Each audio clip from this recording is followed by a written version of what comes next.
नमस्कार दोस्तों, जय हिंद। दोस्तों, इजराइल, अमेरिका और ईरान की जंग से हमारे पड़ोसी देश पाकिस्तान के फटके फ्लावर हो गए। और दोस्तों, अब तो पाकिस्तान की पार्लियामेंट के अंदर बातचीत होने लगी है कि ईरान के बाद इजराइल का अगला टारगेट पाकिस्तान हो सकता है। इजराइल इंडिया के साथ मिलकर पाकिस्तान को टारगेट कर सकते हैं। और दोस्तों, पाकिस्तानी मीडिया के अंदर तो ये भी बातें होने लगी है कि क्या इजराइल पाकिस्तान के ट्रैफिक कैमरा को हैक कर सकते हैं, क्योंकि खामिनी को इजराइल ने ईरान के ट्रैफिक कैमरा को हैक करके ही मारा था। तो पाकिस्तानी ये भी बातें करने लगे हैं कि क्या पाकिस्तान के सीसीटीवी कैमरा को इजराइल हैक कर सकते हैं, और इसके ऊपर पाकिस्तान के अंदर तेजी से बातचीत होने लगी है। इतना ही नहीं दोस्तों, ईरान की जंग से पाकिस्तान को बहुत मुश्किलात आ रही है। जी हाँ दोस्तों, दूसरी सबसे बड़ी बात, जब से अमेरिका, इजराइल और ईरान की जंग चालू हुई है उस दिन से पाकिस्तान के अंदर पेट्रोल और डीजल की प्राइस आसमान पे चली गई है। और पाकिस्तानी मीडिया रिपोर्ट के मुताबिक आने वाले दिनों के अंदर पाकिस्तान के अंदर पेट्रोल की प्राइस पर लीटर 1000 रुपया भी हो सकती है। और दोस्तों, पाकिस्तान के प्राइम मिनिस्टर तो ये कह रहे हैं कि अब हमें वर्क फ्रॉम होम कर लेना चाहिए ताकि हमारा पेट्रोल बच सके। और मीडिया रिपोर्ट के मुताबिक दोस्तों, पाकिस्तान की कराची यूनिवर्सिटी को भी बंद किया गया है ताकि पाकिस्तान के अंदर पेट्रोल और डीजल को सेव किया जाए। दोस्तों, ये है हमारे पड़ोसी देश पाकिस्तान का हाल। मतलब जंग हो रही है इजराइल, अमेरिका और ईरान के बीच, और फटके फ्लावर हो गए हैं पाकिस्तान की। और दोस्तों, अफगान तालिबान भी आज पाकिस्तान आर्मी की दौड़ा दौड़ा के कुटाई कर रहे हैं। पाकिस्तान के पास सिर्फ एक ही प्रॉब्लम नहीं है, एक साइड से इंडियन आर्मी पाकिस्तान की कुटाई कर रहे हैं और दूसरी साइड से अफगान तालिबान कर रहे हैं। इतना ही नहीं दोस्तों, अब पाकिस्तान के लिए एक नया खतरा आ गया है। पाकिस्तानियों को डर है कि अगर अमेरिका और इजराइल मिलकर ईरान के अंदर रिजिम चेंज कर देंगे तो इजराइल का इन्फ्लुएंस पाकिस्तान की बॉर्डर के पास आ सकता है। और बाद में मोसाद क्या कर सकती है वो तो पाकिस्तान आर्मी और पाकिस्तान की गवर्नमेंट को भी पता है।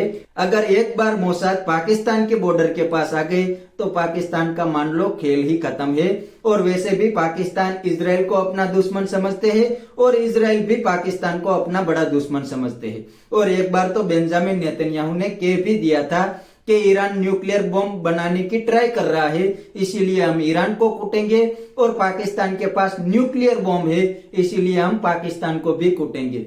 दोस्तों, इस बात से पाकिस्तानियों को बहुत डर लगता है। पाकिस्तानी वैसे तो कहते हैं कि हमारे पास न्यूक्लियर बम है, इजराइल हमारे सामने कुछ भी नहीं कर सकता। और दोस्तों, दूसरी साइड इजराइल का नाम सुनते ही पाकिस्तानी मीडिया और पाकिस्तान आर्मी की फट जाती है, क्योंकि इनको मोसाद के बारे में बड़ी अच्छी तरीके से पता है। और ये भी पता है कि ईरान के पास कितनी बढ़िया बढ़िया मिसाइल्स थी, फिर भी इजराइल ने ईरान को कूट दिया, तो इजराइल पाकिस्तान की भी क्लास ले सकते हैं। और दोस्तों, अब तो पाकिस्तान के अंदर एक ही साथ बहुत बड़े बड़े प्रॉब्लम आ गए हैं। पहला प्रॉब्लम तो ये है कि पाकिस्तान के अंदर पॉलिटिकल बहुत बड़ा क्राइसिस है।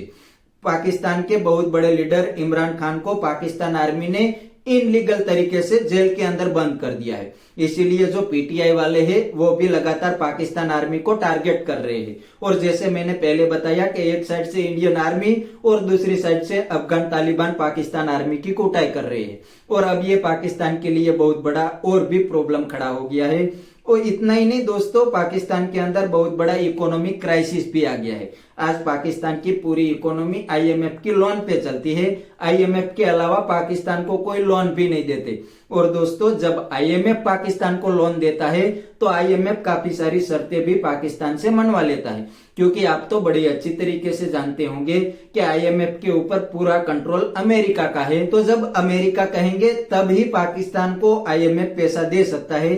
इसीलिए पहले से ही आईएमएफ पाकिस्तान से काफी शर्तें मनवा लेता है। मतलब इनडायरेक्टली पाकिस्तान की इकोनॉमी को आईएमएफ ही चला रहा है। पाकिस्तान के अंदर पेट्रोल, डीजल और इलेक्ट्रिसिटी की प्राइस भी आईएमएफ ही कंट्रोल कर रहा है। पाकिस्तान के हाथ में कुछ भी नहीं है। इसीलिए दोस्तों, आज पाकिस्तानी पॉलिटिशियन पार्लियामेंट के अंदर डिस्कस करने लगे हैं कि ईरान के बाद इजराइल का अगला टारगेट पाकिस्तान हो सकता है, क्योंकि पाकिस्तान के न्यूक्लियर प्रोग्राम को इजराइल खत्म करना चाहता है। पाकिस्तान के न्यूक्लियर से इजराइल को खतरा है। इसीलिए अगर इंडिया और इजराइल मिल गए तो पाकिस्तान के लिए बहुत ही बड़ा खतरा आ सकता है और पाकिस्तान की इकोनॉमी भी बिल्कुल ही बर्बाद हो गई है। इसीलिए ये सब पाकिस्तानियों को डर है कि अगर ईरान के अंदर रिजिम चेंज हो गए तो इजराइल बिल्कुल ही पाकिस्तान के बॉर्डर के पास आ जाएंगे और बाद में एक साइड से इंडियन आर्मी, दूसरी साइड से अफगान तालिबान और तीसरी साइड से इजराइल पाकिस्तान की कुटाई करेंगे और पाकिस्तान को बिल्कुल ही तोड़ देंगे। तो दोस्तों यहाँ पर जंग तो इजराइल, अमेरिका और ईरान के बीच हो रही है और फटके फ्लावर हो गए है पाकिस्तान की, क्योंकि एक तो पाकिस्तान के अंदर बहुत बड़ा इकोनॉमिक क्राइसिस था और ऊपर से इस जंग से पाकिस्तान के अंदर एनर्जी क्राइसिस भी आ गया। पाकिस्तान के अंदर पेट्रोलियम की प्राइस आसमान पे चली गई और पाकिस्तान की गवर्नमेंट और आर्मी को अब समझ नहीं आ रहा कि इस कंडीशन को हम कैसे हैंडल करें। तो मतलब पाकिस्तानी तो इस जंग से बहुत ही डर गए हैं।